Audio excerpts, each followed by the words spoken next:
네, 반갑습니다. 37회 TAT급 기출문제 풀이하도록 하겠습니다. 1번부터 볼까요? 다음 중에 회계정보의 질적 특성에 대한 설명으로 옳지 않은 걸 찾으래요. 우리 회계정보의 질적 특성, 목적 적합성과 신뢰성, 그리고 하부 속성 기억하셔야 돼요. 목, 예, 피적, 예측가치, 피드백가치, 적지성, 심표, 건중 이렇게 있었잖아요. 그렇죠? 표현의 충실성, 검증 가능성, 중립성, 목의 비적, 심표, 검증. 옳지 않은 걸 찾으라고 했죠. 그렇죠? 네. 자, 회계사가 회계 정책을 선택하는데 판단 기준을 제공한다. 맞는 얘기고, 정부 이용자가 기업 실체 미래 사건의 결과를 예측하는데 예측이 뭐 예측, 예측 가치는 목적 적합성이죠. 대 도움이 된다면 신뢰성이 있는 정보가 아니죠. 목적 적합성 정보죠. 그렇죠? 동그라미 2번 틀렸네요. 이 하부 속성 기억하고 계시면 알 수 있어요. 문제를. 일단 계속 볼까요? 동그라미 3번. 유형자산을 원가로 평가한다면 신뢰성은 높아지지만 목적 적합성은 낮아질 수 있죠.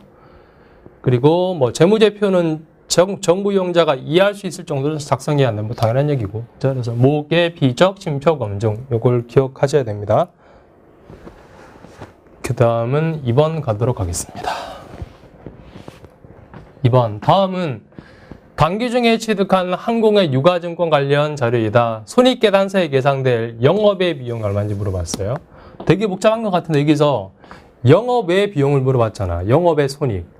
여기서 A는 단기인데 B와 C는 매도 가능 증권이죠. 매도 가능 증권은 평가 손익이 발생하시면 그건 뭐예요? 영업외 손익이 아니라 기타 포괄 손익 누계액이죠. 그렇죠? 따라서 매도 가능 증권은 생각할 필요가 없어요. 여기서 영업외 손익 물어봤으니까. 그렇죠? A만 가지고 하면 돼요. A가 단기잖아. 단기는 평가 손익은 영업외 손익이잖아. 그렇죠? 단기 매매증권 2,000주인데 7,000원 주고 샀는데 5,000원에 지금 공정가치래요. 그럼 2,000원만큼 평가 손실은 가지겠죠. 얘만 영업이 비용이지. 근데 총 2,000주기 때문에 2,000주 곱하기 2,000원 하시면 400만 원만큼이 단기 매매증권 평가 손실 되겠죠. 영업의 비용. 그렇죠? 그래서 A만 가지고 따지는 거예요. 400이 평가 손실이 되겠죠. 그렇죠? 영업의 비용. 그 다음 3번 보겠습니다. 다음은 항공의 총계정 원장의 일부와 퇴직급여 관련 자료입니다. 손익계산서에 표시될 퇴직급여 물어봤어요. 비용으로 처리할 금액. 얼마인가? 라고 물어봤죠. 그렇죠? 여기 보시면 일단 이거부터 볼게요. 퇴직급여 충당 부채가 있는데 여기 보시면 퇴직급여 충당 부채는 부채잖아. 부채니까 대변이 증가하고 차변이 감소죠. 대변에 2천만 원이에요. 2천만 원 있대. 정기월 된 게. 그러니까 작년에 충당 부채가 2천만 원 남아있던 게 있대요. 근데 여기 보시면 650만 원만큼 줄었어요. 보이세요? 글자? 제가 이거 말씀드리고 있으니까. 2천 중에 650 줄었으니까 지금 얼마가 남아있냐면 퇴직급여 충당 부채가 1350만 원 남아있겠네. 1350. 대충이. 그렇죠? 근데 여기 밑에 자료 보시면 단기말 퇴직금 추계액 계산 내역이라고 해서 추계액이란 게 12월 말에 직원들이 그만둔다면 받아갈 퇴직금 총액이 있잖아. 이만큼을 퇴직급의 충당 부채로 잡는 거죠. 그렇죠? 요 각각 직원 A 긴공인 200에 무시하시고 총액으로 1,800이래요. 추계액이. 1,800만큼 퇴직급의 충당 부채를 잡아야 되잖아. 그렇죠? 근데 남아있는 게 1,350이니까 모자란 금액이 얼마입니까? 모자란 금액이 450이죠. 이 450만큼 뭐 하셔야 돼요? 12월 말에 추가 설정해야 되겠지. 그쵸? 여기 차변에 퇴직급여 450, 대변은 퇴직급여 충당 부채 450이죠. 요 회계 처리를 해야 되겠지. 그쵸? 근데 조금 전에 문제에서 뭘 물어봤냐면 퇴직급여 금액을 물어봤거든요. 퇴직급여 금액은 얼마? 450. 추가 설정할 금액. 그죠? 그래서 답은 이해했죠? 이 문제. 네. 450만 원이 되겠네요.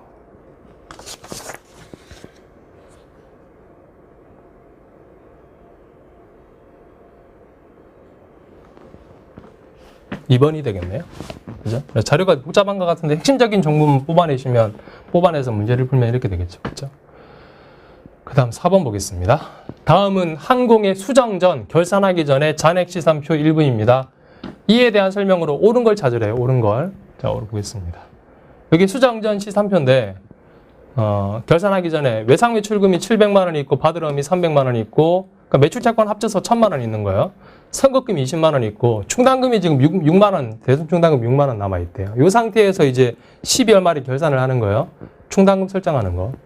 비중에 발생한 대손은 없었고 기말 매출 채권 잔액이 아까 1,000만 원이었잖아. 외상 매출금 7천만 원, 받으럼 300만 원에서 1,000만 원에 대해서 1% 추정한대. 1%니까 10만 원이죠. 10만 원입니다.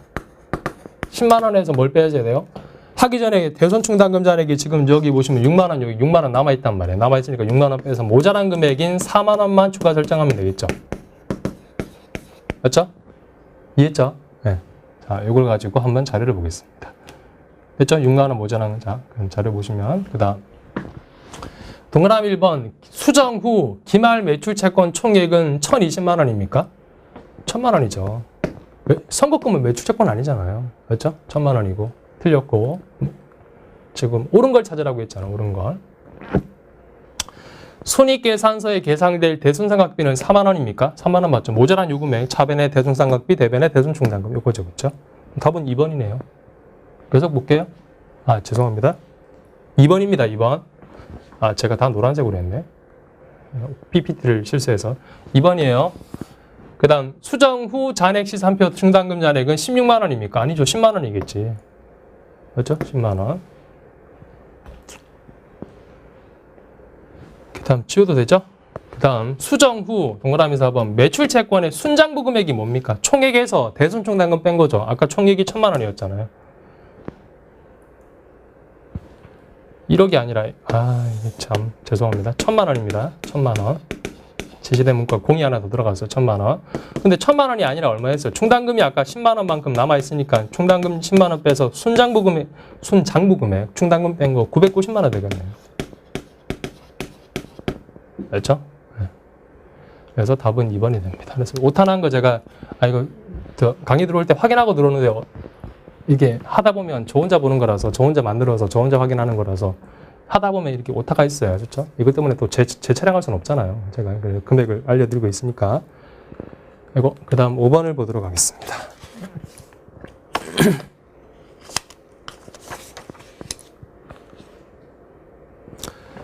다음 중에 재고자산 관련해서 잘못 설명하고 있는 사람은 누구인가를 찾아보래요. 잘못 설명하고 있는 사람. 호영이 컴퓨터를 판매하는 회사의 재무팀에서 사용하는 거니까 사용하는 컴퓨터는 파는 게 아니니까 뭐예요? 재고가 아니죠. 당연하죠. 그렇죠? 유형자산이죠. 맞는 얘기고.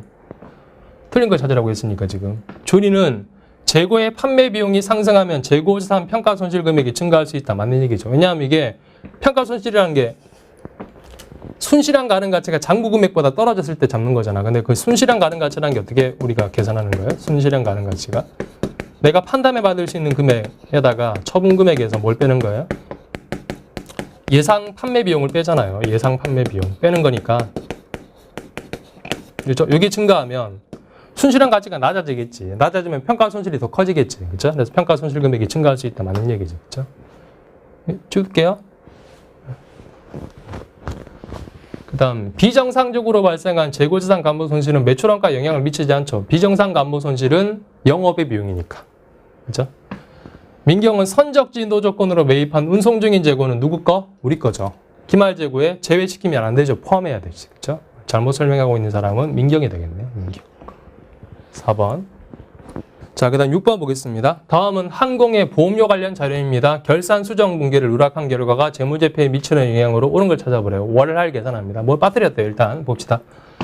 8월 1일자 업무용 건물에 대해서 1년분 화재 보험료 72만 원을 현금으로 지급하고 전액 선급비용 잡았대요. 이렇게 했대요. 8월 1일 날. 선급비용 잡았대요. 다 내년치 보험료로 잡았다는 얘기예요. 72만 원을 현금으로 주고. 그럼 12월 말에 가서 뭐 해야 돼? 요 72만 원 중에 단기분 보험료를 잡아야 되겠죠. 다 선급비용 아니잖아요. 그렇죠? 근데 12월 말에 결산할 때 보험료에 대한 결산 수정 분기를 누락했대. 이 분기를 안 했다는 얘기. 원래 이렇게 해야 될까요? 12월 말에 72만 원 중에 이게 1년치 12개월치라면 올해 보는 8월부터 8, 9, 10, 11, 12, 5개월치잖아요. 금액이 30만 원 되겠네요. 30만 원. 요거를 단기분 보험료를 잡아야지. 선급비용을 줄이고.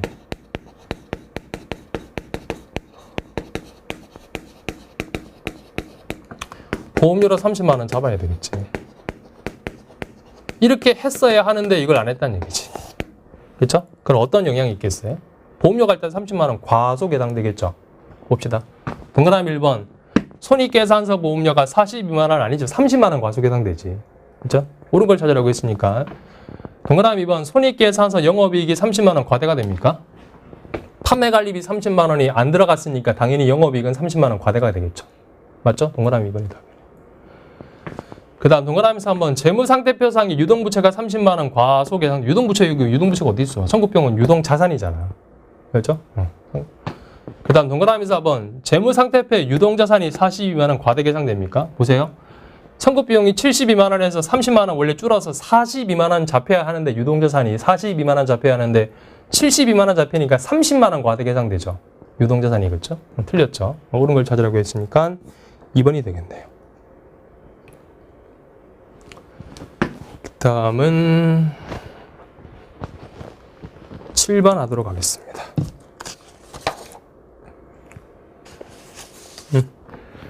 다음은 항공의 기계장치 관련 자료입니다. 이에 대한 설명으로 옳지 않은 걸 찾아보래요. 옳지 않은 걸. 자, 문제를 보겠습니다. 2019년도 5월 1일 날 나랏돈 정부보조금 20만 원 받았대요. 보통 예금으로. 그럼 20만 원 받을 때 어떻게 해요? 보통 예금 20만 원. 대변에 뭐? 정부보조금. 수익입니까? 아니죠. 보통 예금 차감이죠. 원래 기계장치 차감인데 기계장치가 아직 안 들어왔으니까 보통 예금 차감으로 가겠지. 그렇죠? 그 다음 2019년도 7월 달에 기계를 100만 원 주고 나랏돈 20만 원 포함해서 샀대요. 보통 예금으로 지급했대요. 그렇죠? 그럼 요게 원래 공개 안 할게요. 회계 정부변에서 한 거라서 요 20만 원 정부 보조금이 보통 예금 차감에서 기계장치 차감으로 바뀌겠죠. 그렇죠? 일단은 중요한 것은 100만 원에서 나랏돈 20만 원 받았으니까 순수하게 내 돈 얼마가 들어간 거야?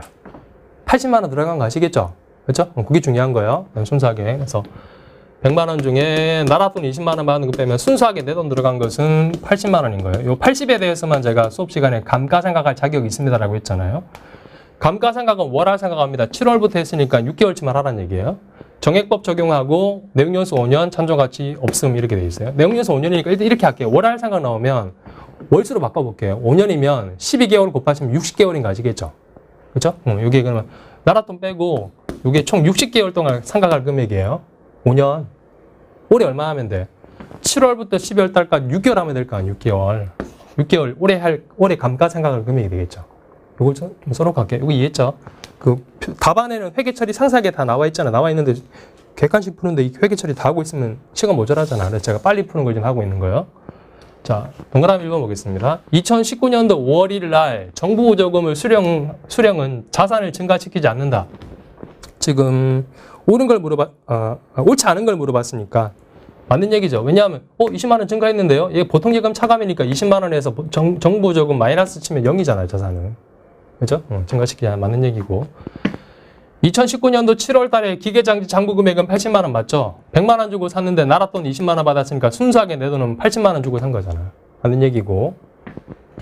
그 다음 2019년도 12월 31일자 기계장치 장부 금액은 72만 원입니다. 죄송합니다. 72만 원이에요. 72.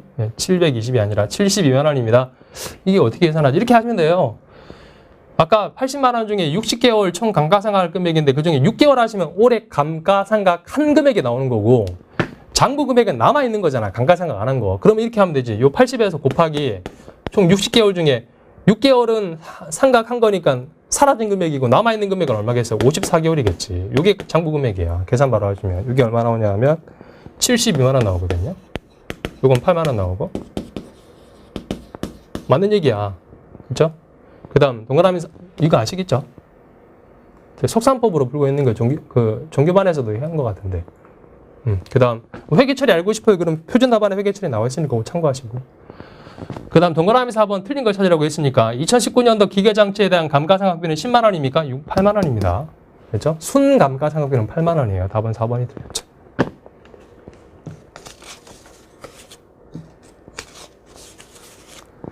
그 다음은 8번 하도록 하겠습니다. 이해했죠 이거? 지울게요.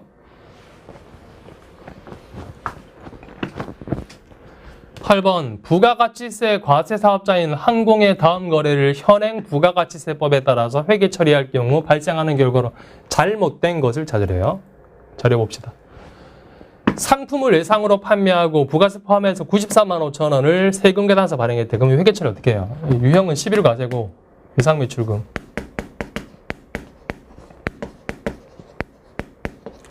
93만 5천 원. 이 중에 부가세 8만 5천 원은 부가세 수금인 거.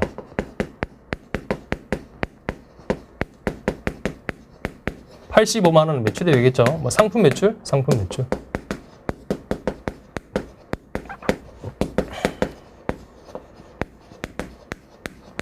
그 다음 두 번째, 거래처 담당자랑 저녁 식사를 하고 법인카드로 16만 5천 원 부가세 포함해서 결제했습니다. 공제 안 되죠. 이거는 접대비니까. 부가세 포함한 전체 금액을 접대비 잡을 테고, 이 금액이 카드니까 미지급금이 되겠죠.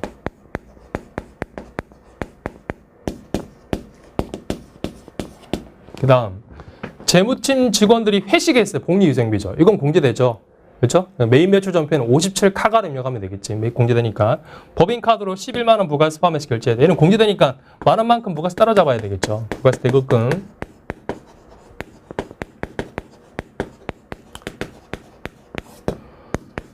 복리후생비.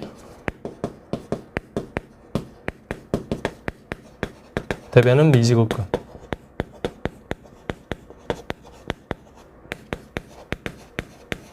회계처리 이해했죠?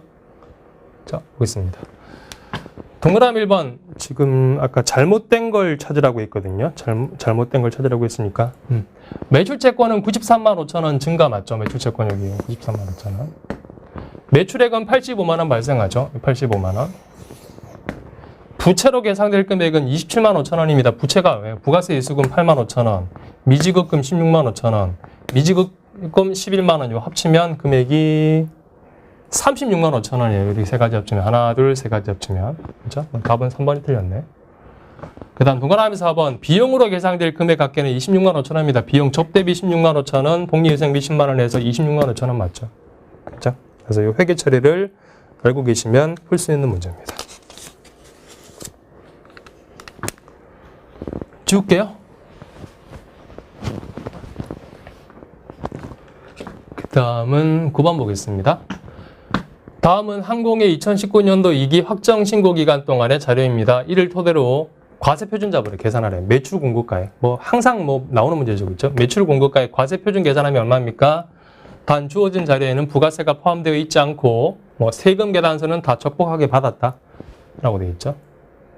발급했다 라고 되어 있죠. 그렇죠? 자, 과세 표준 봅시다. 외상 판매 금액이 있는데 1,000만 원 있대요. 영세율 300만 원입니다. 공이 빠졌네요. 300만 원 포함되어 있대. 영세율 매출 과세 표준에 포함됩니까? 안 됩니까? 어떤 분들은 과세라고 그러면 10%만 생각하시거든요. 영세율도 과세에 포함되는 거예요. 아시죠? 과세가 두 가지가 있는 거예요. 영세율 과세가 있고 10% 과세가 있고 당연히 포함하는 거예요. 이 포함한 1,000만 원은 전체 금액이 다 과세 표준이 되겠죠. 그렇죠? 1,000만 원. 그 다음 비영업용 소형 승용차 팔았대. 산 게 아니에요. 지금 파는 거예요. 승용차 팔 때 부가세 받아야죠. 500만 원. 토지는 면세죠.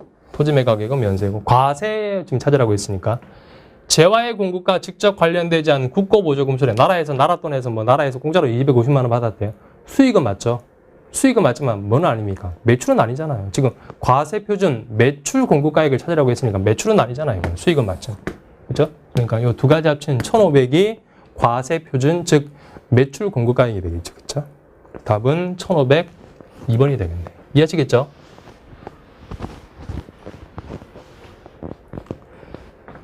그 다음 10번 보도록 하겠습니다. 전자세금 계산서 얘기해. 세금 계산서 얘기하는 거예요. 다음 중 부가가치세법상 세금 계산서랑 관련해서 잘못 설명하고 있는 사람 찾으라고 했죠. 진이가 법인, 개인 일반 과세자는 모두 전자세금 계산서를 의무 발급해야 돼. 맞는 얘기 같은데 법인은 무조건 발행해야 돼요. 근데 개인은 규모가 있죠. 쉽게 연매출 3억 이상인 개인만 발행하게 돼 있어요. 답은 진이가 바로 틀렸네. 그렇죠? 그러니까 모든 개인 사업자는 아니에요. 아셨죠? 그냥 계속 읽어볼게요. 그래도 광수는 재화를 직접 수출하는 경우는 세금 계산서 발급 의무가 면제돼. 맞죠? 외국에 수출해. 외국 사람은 사업자 번호가 없잖아. 그렇죠? 영세율 중에 세금 계산서 발행하는 게 뭐가 있어요? 영세율이지만 세금 계산서 발행하는 케이스. 내국 신용장 구매 확인서에 따라서 공급하는 재화는 국내 사업자 간의 거래이기 때문에 영세율로 세금 계산서 발행해야 되겠죠. 그 케이스는 그렇죠? 12영세. 이건 직수출은 11 수출이고 16 수출이고 전표 입력할 때. 수정인 간이과세자는 세금 계산서 발급 못하죠. 그리고 서하가 면세사업자도 세금 계산서 발급 못하죠. 그렇죠? 그래서 진이가 틀렸죠. 진이. 이 문제도 뭐 몇 번 나온 것 같아요. 제 기억에. 그 다음 11번 보도록 하겠습니다.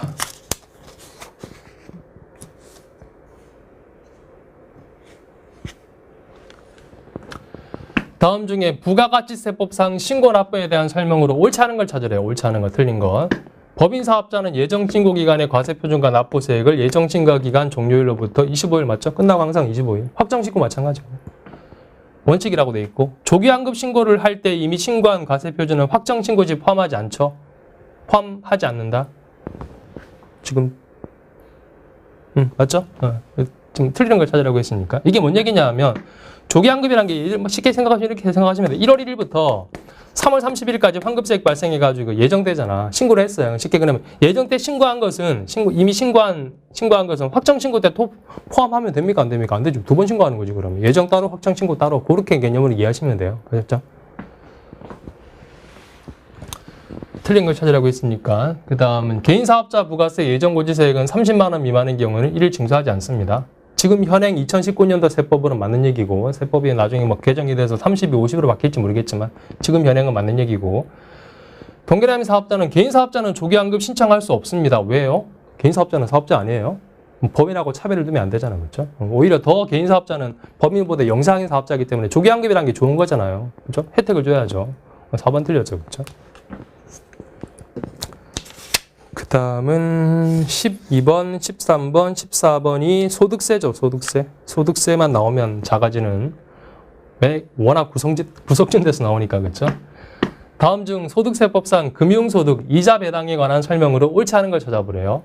원래 우리가 은행에서 받는 이자는 14% 떼고주는데 비영업대금 이익은 25% 세율로 원천 징수합니다. 비영업대금이란 게 뭐 예를 들어 쉽게 은행이 나한테 주는 것은 영업이죠.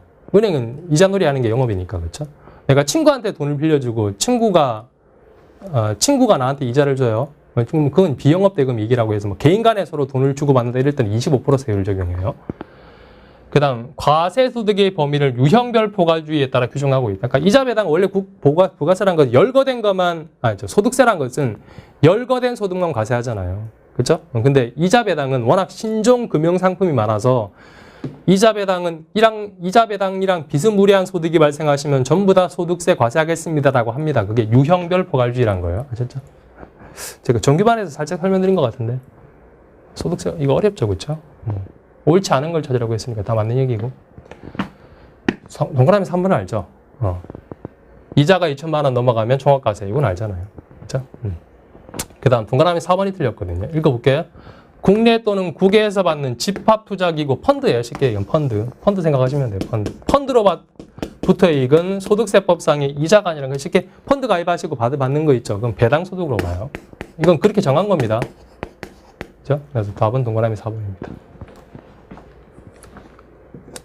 12번 틀릴 수 있어요. 충분히 틀릴 수 있어. 13번도 틀릴 수 있습니다. 아셨죠? 13번 보겠습니다. 13번 요거 하기 전에 제가 요거 하나 먼저 이론 정리를 좀 한 게 요거 다시 한번 하고. 제가 요거 35회에서도 정리했었는데 37회에서도 다시 한번 정리할게요. 그러니까 이 소득세는 제가 그 정규반에서 연말정산 근로소득 쪽은 상세하게 설명드리는데 다른 소득 있잖아요. 이자, 배당, 기타 이런 것들은 어쩌다 한 번씩 나오는 거고 워낙 구속진돼서 나오니까 상세하게 설명드릴 수가 없어요라고 하잖아요. 그렇죠? 그런 내용들은 기출문제 풀 때 관련된 거 여러 번 나오면 제가 그 내용 따로 정리 이렇게 해드리니까 그렇게 정리하세요. 아셨죠? 자, 일단 요거부터 할게요. 기타 소득의 필요 경비율. 그래서 원래 기타 소득 총 수익 금액에서 무조건 얼마씩 빼주는 거 있잖아요. 연말정산할 때 이건 하셨잖아요. 이거. 가수가 경쟁하는 대회에서 받는 상금하고 보상, 미스코리아 경연대회 같은 데 나가서 받는 상금은 원래는 총수익 금액에서 경비란 게 보통 없잖아. 그렇죠? 근데 80% 무조건 인정해 줍니다라고 해서 연말정산할 때 설명드렸죠. 이건 기억나실 거예요. 그 다음에 어쩌다 한번 책 써서 받는 거, 문예창작소득이랑 그 다음에 일시적인 인적 용역 제공 대가는 60%만큼 인정해 줍니다. 요 두 개는 연말정산할 때 정리하셨을 거예요. 그리고 또 하나가 있어요. 기타 소득에. 계약의 위약으로 받는 위약금, 계약을 누가 깨는 바람에 내가 위약금 받은 거예요. 그것도 소득으로 보겠대. 배상금 중에 다는 아니고 주택, 입주, 지체상금 받으시면 80% 인정해 주겠대. 이 주택, 입주, 지체상금이라는 게 뭐냐 하면 제가 35회에서도 설명드렸는데 나왔으니까 또 할게요. 내가 현대건설하고 계약을 맺었어요. 현대건설이 아파트 지어주겠대. 한 달 뒤에 지어줄 테니까 우리 아파트 와서 살라고 해서 현대건설하고 계약을 맺은 거예요. 한 달 뒤에. 한 달 지났어. 난 옛날 집 팔았겠죠. 옛날 집 팔고 이제 갈 데 없어요. 한 달 뒤에 현대건설 찾아가서 아파트 다 지었죠? 라고 하니까 현대건설이 아파트 다 못 지었대. 갈 데 없잖아. 그럼 현대건설 어떻게 해야 돼, 나한테? 여관이나 모텔 가서 자라고 여관비나 모텔비라도 줘야 될 거 아니에요. 그게 이거예요. 주택입주 취재상금. 그럼 현대건설이 나한테 예를 들어 1,000만 원 준다고 쳐봐요. 약속은 못 지켰으니까. 소득으로 봐요, 기타 소득. 근데 경비란 게 없잖아. 그렇죠? 근데 안타까운 거 아시겠죠? 지금 갈 데 없어요. 여관 모텔 가야 돼. 그래서 국가에서 1,000만 원 받는 거에서 80%만큼 무조건 경비 인정해줘요. 그렇죠? 이렇게 있고. 그 다음 또 60%짜리가 요거랑 하나 더 있어요. 산업재산권, 특화나 뭐 상표권 같은 거 양도 대여하고 받는 소득도 기타 소득이거든요. 얘도 혜택을 좀 주기 위해서 특화나 양도 그 상표권 같은 거 파는 것도 60%만큼 경비 인정해 주겠대요. 그렇죠? 그래서 추가적으로 요 두 가지를 추가했습니다. 뭐 억지로 외우려고 하지 마시고 35회에서도 나왔고 37에서 나오니까 같은 문제 여러 번 나오면 그때마다 계속 제가 다 말씀드릴 테니까. 됐죠? 지우고 그 다음 이제 13번 풀어볼게요. 이걸 정리하셨으면. 자, 13번 보겠습니다. 다음 자료는 거주자 김한공 씨의 2019년도 귀속 소득 내역입니다. 김한공 씨가 항공시의 종합과세가 되는 기타소득 찾아보래요. 종합과세, 기타소득. 소득 금액입니다. 금액이니까 총수익 금액에서 아까 80%나 60% 경비 뺀 거 얘기하는 거예요. 그렇죠? 총 기타소득, 종합과세 되는 거. 기타소득은 자, 일단 하나씩 해볼게요. 자, 볼게요. 위약금으로 받은 주택입주 취재상금 방금 했죠? 기타소득인데 300만 원 받았지만 몇 프로 인정해 준다고 했어요, 제가? 경비 80% 인정해 준다고 했죠. 그렇죠? 그럼 300에 80% 뺀 금액만큼이 소득 금액이 되겠죠. 소득 금액이 60만 원인가요? 60만 원. 방금 했으니까. 그 다음 상운법에 따른 상금, 뭐 상금 받았네? 아까 미스코리아 대회 상금 60%. 80%. 그죠? 아니에요. 이거 비과세입니다. 아예 세금 매기지 않겠다. 상운법이란 게 뭐냐 하면, 이런 것까지 내시네. 그죠? 설명하기 귀찮게. 국가 발전에 기여했다고 나라에서 주는 상금 생각하시면 돼요. 대통령 표창, 뭐 문화체육관광부 표창 같은 거 있잖아요. 표창 줄 때 상금 주잖아. 그러니까 나라에서 주는 상금 생각하세요. 대표적으로 뭐 요즘에 제가 보니까 얼마 전에 그 연예인 중에 BTS 있잖아. BTS랑 봉준호 감독 있죠. 봉준호 감독이 BTS는 뭐 전 세계적으로 대한민국을 많이 알렸고 봉준호 감독도 뭐 영화 잘 만들어가지고 외국 나가서 상 받고 있잖아. 그래서 문화체육관광부 표창 받더라고 보니까. 그럼 표창 받을 때 상금 주거든요. 그런 거 얘기하는 거야. 세금 매기면 돼? 안 돼? 안 되잖아. 대한민국을 알렸는데. 그렇죠? 그런 거 얘기가 비과세입니다. 그 다음 고용관계 없이 다수인에게 강연을 하고 받는 데가 일시적으로 강연했다. 800만 원 기타 소득인데 아까 몇 프로 인정해 준다고 했어요? 60% 인정해 준다고 했죠. 그렇죠? 이게 금액으로 320만 원 되겠네요. 소득 금액이. 그 다음 골동품을 팔긴 팔았는데 박물관에 양도했대요. 박물관에. 어떤 박물관에 우리 내가 도자기를 양도했어요. 이건 어디 갔어? 요 200만 원 있죠. 얘도 비과세 해주겠대. 국가에다가 기부한 거잖아. 쉽게 얘기하는 거죠. 얘도 비과세 해주겠대. 뭐 틀리라고 낸 거죠. 솔직히 말씀드리면. 그죠? 그래서 요거 60만 원, 요게 320만 원에서 380만 원이 기타 소득 금액이 되겠네요. 그죠? 그래서 이 정도 수준이면 회계사나 세무사 시험에 나오는 수준입니다. 솔직히 말씀드리면. 그죠? 그래서 뭐 일단은 이런 게 있구나. 나오면 틀려야 되겠구나. 마음이 편해지잖아. 이런 문제 받으시면. 그렇죠? 그 다음 14번은 연금소득인데 14번 볼까요? 답은 380이고 연금소득 이거는 제가 아까 한 거고 연금소득에 이거 하기 전에 마찬가지로 연금소득도 35회에 나왔었거든요. 37에 또 나와서 제가 연금소득에 관해서 답안에는 없지만 이걸 먼저 정리하고 그 다음 연금소득 들어갈게요. 자, 연금소득 보겠습니다. 이거는 제가 별도로 정리한 겁니다. 상식으로 알고 계세요. 이거는 뭐 시험을 떠나서 연금의 과세 방법이라고 했는데 크게 연금소득이라는 게 두 가지가 있어요. 국가에서 주는 국민연금을 공적연금이라고 불러. 나라에서 주는 거. 그 다음 내가 개인적으로 은행에 가입하는 연금 상품들 있죠. 그래서 은행에서 받는 연금 있잖아요. 그걸 사적연금이라고 불러요. 이건 구분 가능하시겠죠. 국민연금 그리고 개인적으로 받는 은행에서 받는 사적연금 두 가지가 있거든요. 여기서 다 연금소득입니다. 세금 내셔야 돼요. 근데 공적연금은 국민연금은 우리 월급을 회사에서 월급 줄 때 세금 떼죠. 그리고 그 다음에 2월달에 연말정산하잖아. 그럼 나는 다른 소득이 없으면 별도로 5월달에 내 소득 신고할 필요 없죠. 그거랑 비슷해. 그래서 국민연금은 국민연금에서 매달 연금을 줄 때 세금을 떼고 줘요. 떼고 주고 다음에 1월달에 월급은 2월달이고 국민연금은 1월달에 해요. 1월달에 공적연금을 지급할 때 연말정산을 해줘요. 국민연금관리공단에서 연말정산을 하고 주거든요.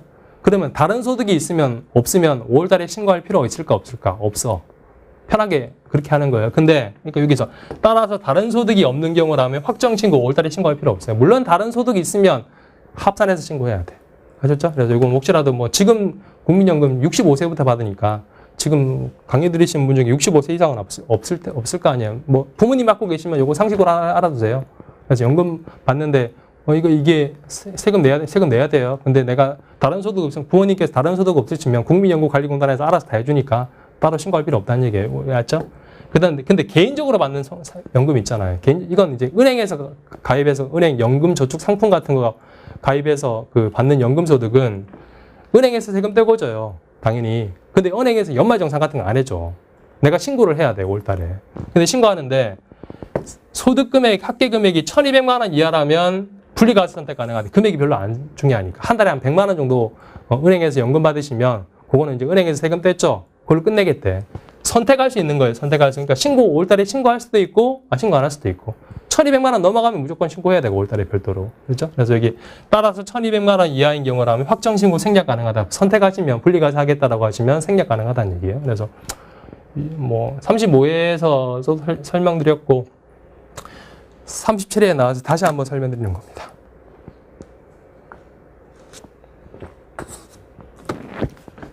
줘도 되겠죠? 이거 지우고 이거 하나 뭐 메모 필요하신 메모를 해두시고 이걸 이제 들으시면 그 다음 문제 앞에 문제 풀 수 있거든요. 자, 보겠습니다. 다음 중에 소득세법상 연금소득에 대한 설명으로 옳지 않은 걸 틀린 걸 찾으래요. 공적연금의 수입 시기는 관련법에 따라서 연금을 지급받기로 한 날이고 사적연금의 수입 시기는 연금을 수령한 날이다. 동그라미를 모르겠어. 일단은 놔두고 하셨죠? 너무 구석지니까. 동그라미 2번. 공적연금, 국민연금은 해당 과세기간에 다음 연도 1월분 공적연금을 지급할 때 연말정산을 한다. 방금 했죠? 국민연금 관련해서 연말정산을 할 테니까 다른 소득 없으면 5월달에 신고할 필요 없다고 방금 한 거예요. 옳지 않은 걸 찾으려고 했으니까 1번은 모르겠고 일단 2번은 맞아요. 그 다음 동그라미 3번. 연금소득 공제액이 900만 원 초과하는 경우에는 900만 원 공제한다. 연금소득이라는 것도 이렇게 해요. 총 연금액에서 연금소득 공제를 빼요. 우리 마치 총급여 금액에서 근로소득 공제 빼듯이. 그래서 이걸 연금소득금액이라고 불러요. 근데 이 연금소득 공제라는 게 얼마 산식이 있습니다. 그거 외울 필요 없어요. 외울 수도 없어요. 그거. 여기 한도가 900만 원이에요. 그랬죠? 그래서 동그라미 3번 모르겠어 일단. 그 다음 동그라미 4번은 방금 했거든요. 사적 연금소득은 합계 금액이 1,200만 원 이하인 경우라면 분리과세를 선택할 수 있는 거예요. 내가 아셨죠? 무조건이라고 했죠. 틀렸죠? 그죠? 4번이 틀렸죠. 무조건 분리과세 안에 선택할 수 있는 거예요. 분리과세. 그죠? 자, 여기까지가 연금소득이고 그다음 15번 남아있죠. 됐죠? 그래서 여기 연금소득 과세 방법은 35회에서도 나왔었고 37회 또 나왔고 뭐 뒤에 또 나올 수 있으니까 한번 정리를 하시고 그 다음 마지막 15번 보도록 하겠습니다. 15번 볼게요. 자, 제조업을 영위하는 개인사업자 김한궁 씨의 2019년도 사업 소득금액 계산하래요. 소득금액. 그러니까 사업은 총수익금액에서 필요경비를 뺀 게 사업은 필요경비가 무슨 무조건 80% 이런 거 없죠. 그냥 원래 실제로 쓴 거 회계랑 똑같아요. 수익에서 비용 빼서 이익이 나오잖아. 그렇죠? 이게 소득금액이야. 사업소득금액. 요걸 계산하래요. 자, 보겠습니다. 자, 손익계산서에 단기순이익이 1,000만 원 나와 있대. 1,000만 원. 여기 일단은 소득 금액이랑 비스무리한 개념으로 이해하시면 되겠죠. 그렇죠? 1,000만 원. 그럼 1,000만 원, 1,000만 원에 출발해서. 근데 여기에 손익계산서에 포함된 수익 항목 중에 뭐가 있냐면 예금이자가 200만 원 있대. 예금이자도 수익 맞는데 개인은 이자 사업을 따로따로 과세하죠. 예금이자 받은 건 이건 사업소득이 아니라 뭘로 봐? 이자소득입니다. 아셨죠? 빼야 돼요. 아셨죠? 그러니까 법인 같은 경우라면 내가 사업에서 본 매출이든 이자 받은 거든 전부 다 수익에 포함되잖아. 근데 개인은 내가 이자 받는 건 이자 소득이고 사업에서 본 매출액은 사업 소득인가요? 따로따로 과세하는 거예요. 지금 물어본 것은 사업 소득 물어봤으니까 요 안에 이자가 200만 원 포함돼 있대. 포함시키면 돼, 안 돼? 안 되죠. 빼야 되겠죠. 1,000만 원에서 200만 원 빼는 거 아시겠죠? 너는 과세 안 하겠다는 게 아니라 이자 소득으로 과세하는 거예요, 이거는. 그 다음, 거래 상대방으로 받은 장려금 300만 원. 이건 정상적으로 사업하면서 내가 장려금 받은 게 있으면 사업소득에 포함하는 거예요. 여기 잘했죠? 잘했고. 200만 원 빼는 거 아시겠죠? 그 다음, 근데 손익계산서에 포함된 비용 항목 중에 소득세 비용이 500만 원 포함되어 있대. 요 1,000만 원 계산할 때 500만 원만큼 소득세 비용을 뺐대요. 빼면 돼, 안 돼? 요 사업소득 금액은 지금 세금 구하기 전 금액인 거 아시겠죠? 세전 금액이에요, 세전 금액. 소득세 빼기 전 금액. 여기서 어찌 계산해서 소득세가 나오는 거지. 그렇죠? 세전 금액으로 이해하셔야 돼요. 따라서 요 500만 원이 당기순이익 계산할 때 빠져 있으니까 뺐잖아요. 당기순이익 계산하면서. 500을 다시 어떻게 해야 돼? 더해줘야 되겠지. 아니 500을 뺀 게 1,000만 원이니까 세전이익은 1,500이라는 얘기잖아. 그렇죠? 500을 더하는 거 아시겠죠? 그 다음 마지막에 김항공 씨의 배우자가 격리부서에 근무하고 있고 급여를 받아갔대요. 근데 내 개인 사업하고 있는데 배우자 와서 일해주고 월급 받아간대. 괜찮죠? 괜찮아요. 허위로 물론 하면 안 되죠. 실제로 일하지 않으면서 배우자한테 급여를 주고 비용 처리하면 그건 안 되지만 정상적으로 일하고 있고 배우자에 대해서 급여를 주고 있으면 당연히 비용 처리되는 겁니다. 잘했죠? 그럼 이렇게 하시면 나의 소득 금액은 얼마냐? 1,000만 원에서 200 빼고 500을 더하시면 1,300인가요? 죄송합니다. 1억이네요. 1억. 죄송합니다. 여기 1억이네. 이건 변동 없어요. 1억. 1억에서 200을 빼고 500을 더하시면 소득 금액은 1억 300만 원이 되겠네. 그렇죠? 짜증 나셨겠네요. 1,000만 원이라고 해서. 1억. 수정. 그래서 답은 잠깐만요. 죄송합니다. 이것도 제가 PPT를 자, 1억 300만 원. 동그라미 2번 맞죠? 그렇죠?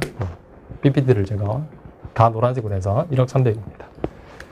그래서 제가 들으시다가 제가 PPT를 혼자 제작해서 혼자 검증하다 보니까 간혹가다 오타 있거나 하시는 것들은 좀 양해를 부탁드리겠습니다. 자, 여기까지 해서 37회 이론 쪽 풀이 마무리하도록 하겠습니다. 감사합니다.